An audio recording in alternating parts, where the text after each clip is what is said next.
After 5 years of marriage, I was still childless. One day, my angry mother-in-law pushed me hard and spoke loudly. "You are not a real woman. You cannot give birth." She called me a she-male and ordered me to leave the room immediately and sleep on the balcony. I was stunned by her reaction, but sadly, my husband still stood with his mother and supported her.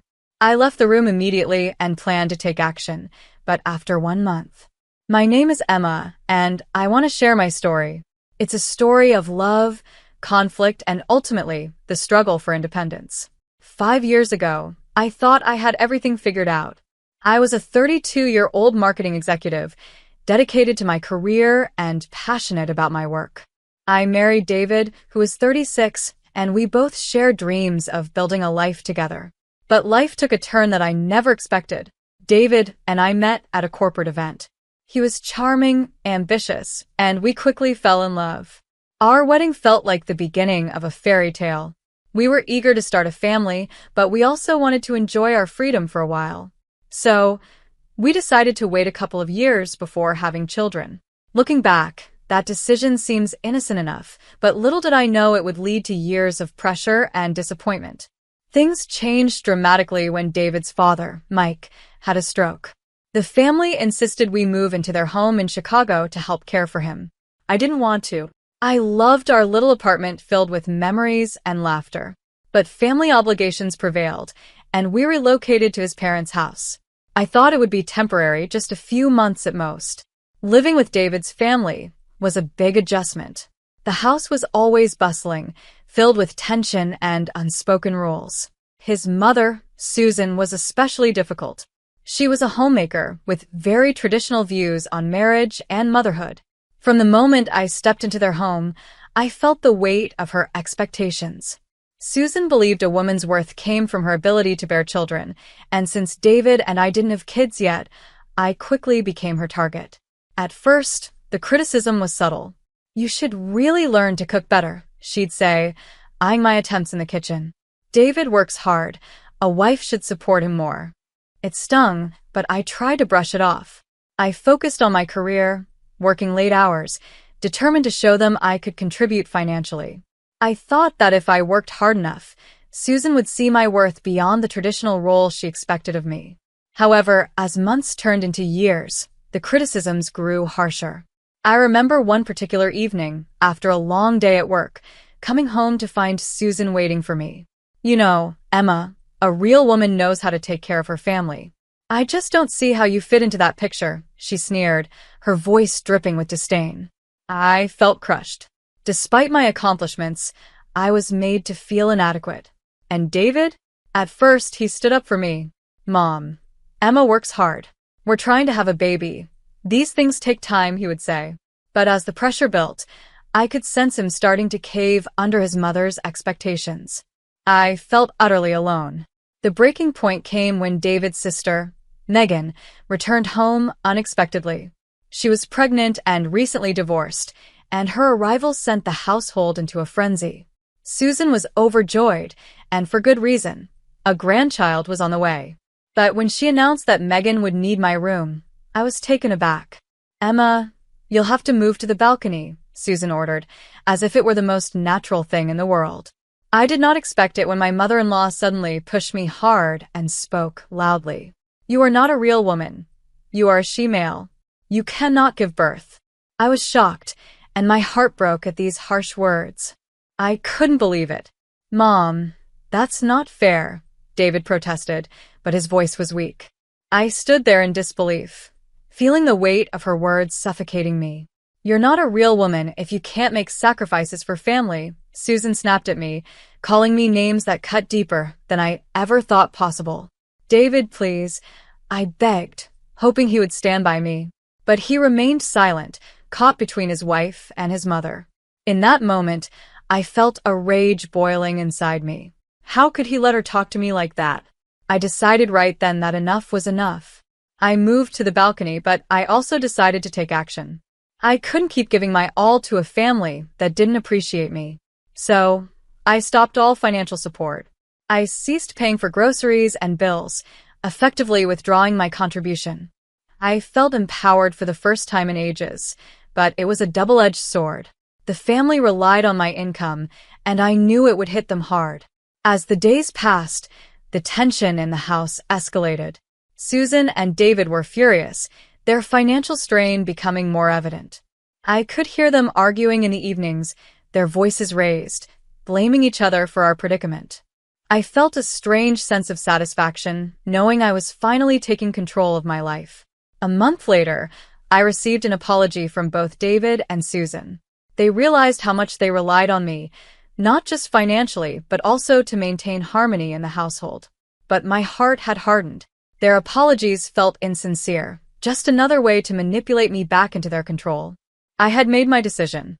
I was done. The life I had envisioned for myself, one filled with love and mutual respect, was slipping away. I planned to file for divorce, packed my belongings, and began planning my escape to New York. I left behind a life that had become a cage, ready to reclaim my independence. Moving to New York was both terrifying and liberating. As I settled into my new apartment, a small but cozy space in a lively neighborhood, I felt a mix of excitement and anxiety. The city buzzed around me, people hustling, cars honking, life pulsing with energy. It was a stark contrast to the suffocating silence of David's family home, and for the first time in years, I could breathe. I quickly threw myself into my work at a new marketing firm. It felt invigorating to be surrounded by ambitious colleagues who shared my passion. I took on challenging projects, reigniting my creative spark and reminding myself of what I was capable of. Each success felt like a personal victory, a testament to my independence and resilience. However, despite my newfound freedom, memories of my past haunted me. I missed the idea of family, the love I once thought I had with David. I often found myself reflecting on the emotional scars left by my time with Susan. I spent sleepless nights wrestling with doubt. Had I made the right choice? The weight of those years lingered in my heart, a reminder of the struggles I had endured. One evening, as I was working late on a campaign, my phone buzzed. It was a message from David. "Can we talk? I miss you." My heart sank. I hadn't heard from him since I left. A mix of anger and longing flooded my mind. Part of me wanted to respond, to hear him out, but another part screamed to keep moving forward. After some deliberation, I agreed to meet him at a coffee shop in my neighborhood. When I walked in, I spotted him sitting in a corner, looking both relieved and anxious. His face brightened when he saw me, but I could sense the tension between us. "Emma," he said, standing up as I approached. "I'm really glad you came." He sounded sincere, yet uncertain. "Hi, David," I replied, forcing a smile. We sat down, the atmosphere thick with unspoken words. "I've missed you," he finally said, his gaze dropping to the table. "Things have been really hard at home. Mom keeps asking about you." My stomach tightened. "And what about you? How are you handling it?" "Honestly, it's tough. Mom is struggling, and she keeps trying to get me to convince you to come back." "She thinks you're the problem," he admitted, his voice wavering. I couldn't help but laugh bitterly.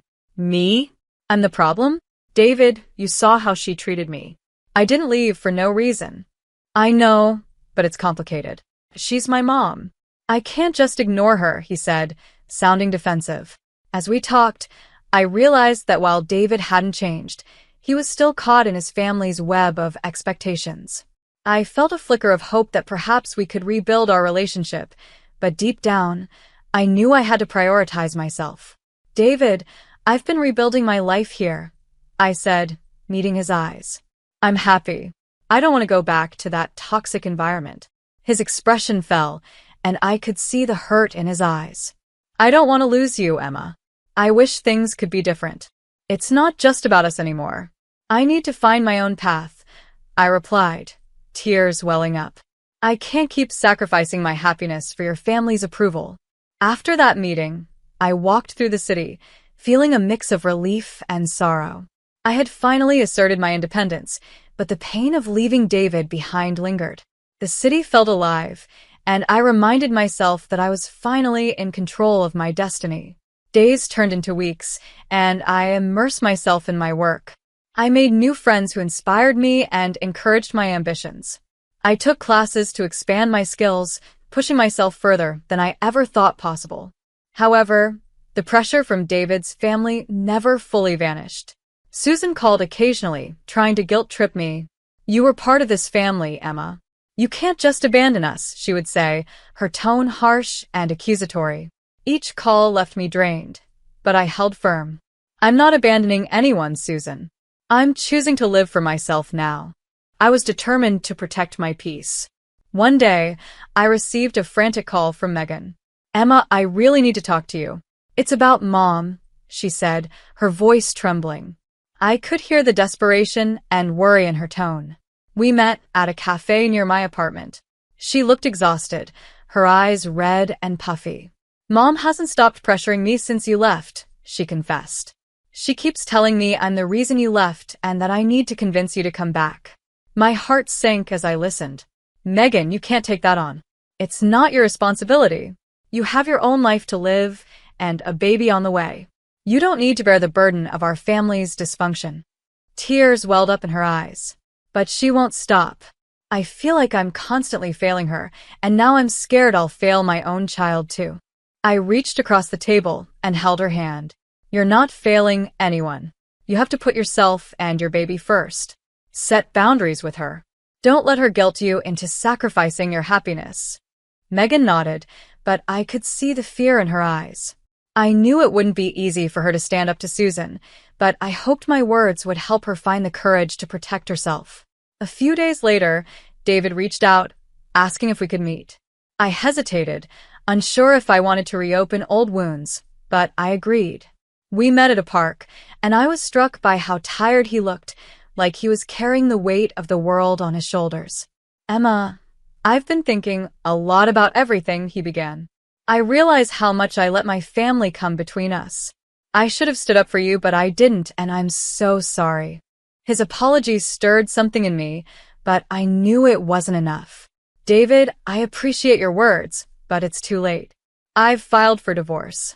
I need to move forward, and that means leaving all of this behind." He looked devastated but nodded slowly. "I understand. I just wish I had done things differently." "I wish things had been different too, but we can't change the past. I have to do what's right for me now," I said firmly. As I walked away from that conversation, I felt a strange sense of closure.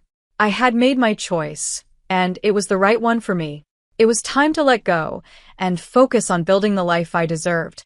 In the following weeks, I found myself growing more confident and at peace.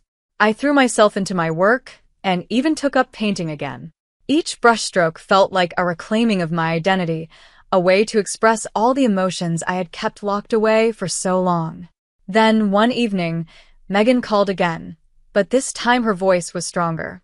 "Emma, I finally told Mom I need space. It wasn't easy, but I did it. I'm trying to set those boundaries you talked about." I felt a surge of pride. "That's incredible, Megan. I'm so proud of you. It's not easy, but it's a step in the right direction." As we ended the call, I felt a sense of hope. Maybe my journey wasn't just about finding my own freedom, but also about helping Megan find hers. I knew there were still challenges ahead, but I was ready to face them. I was finally learning to let go of the past and embrace the future I had always wanted. After filing for divorce, I felt a mix of emotions: relief, sadness, and fear. It was a tough decision, but I knew it was the right one. I needed to free myself from the toxic environment and finally live for me. I had spent so much time trying to fit into a life that wasn't mine, and now it was time to move forward, leaving everything behind. The divorce process was exhausting. David tried to convince me to reconsider, saying he would stand up to his mother and that we could start fresh. But I knew that going back would only trap me again. I told him firmly, "David, I'm done. This isn't just about your mother. It's about me needing my own life, one where I'm not constantly judged or undervalued." He looked devastated, but he knew I meant it. When the papers were signed, I felt a weight lift off my shoulders. I was officially free from a marriage that had drained me emotionally. It wasn't just about ending things with David, but about reclaiming my identity and my voice. Susan, predictably, didn't take the news well. She called me furious, accusing me of tearing the family apart. How could you do this to us? To David? You're selfish, she shouted, her voice full of bitterness. But this time, I didn't let her words affect me. Susan, I'm not responsible for your happiness or your family's.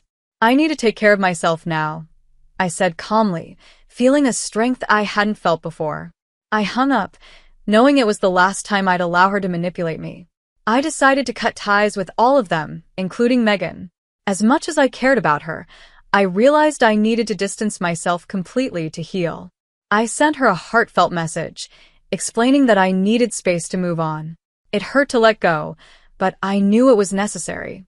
In the months that followed, I poured myself into building my new life. I focused on my career, taking on challenging projects that reignited my passion for marketing. I moved into a beautiful new apartment overlooking Central Park, a place that truly felt like mine. I began exploring the city, joining art classes, and making new friends who valued and respected me for who I was. It wasn't always easy. There were days when I felt lonely, wondering if I had made the right choices. But those moments were fleeting. Each time, I reminded myself of the strength it took to walk away from a life that was suffocating me. One day, as I was walking through Central Park, I realized just how far I had come. I had let go of the pain and resentment that had weighed me down for so long. I was no longer the woman who felt trapped and powerless. I was independent, confident, and finally at peace. Looking back, I see that my journey wasn't just about leaving a toxic marriage or an overbearing family. It was about finding myself again, my voice, my strength, my worth. I had to let go of everything that was holding me back to embrace the future I deserved. Now, I wake up every day excited for what's ahead. I've started mentoring young women in my industry, sharing my experiences, and helping them navigate their own paths. It's incredibly fulfilling, knowing that I can use my story to inspire others to stand up for themselves and never settle for less than they deserve. I've learned that true independence isn't just about being alone. It's about living authentically, making choices that align with who you are and refusing to let anyone diminish your light. I'm proud of the woman I've become, and I'm excited for the future I'm building, one that's truly my own. I'm not sure what's next, but I know one thing for certain: I will never again compromise my happiness for anyone. I've finally found my freedom, and I'm not letting it go.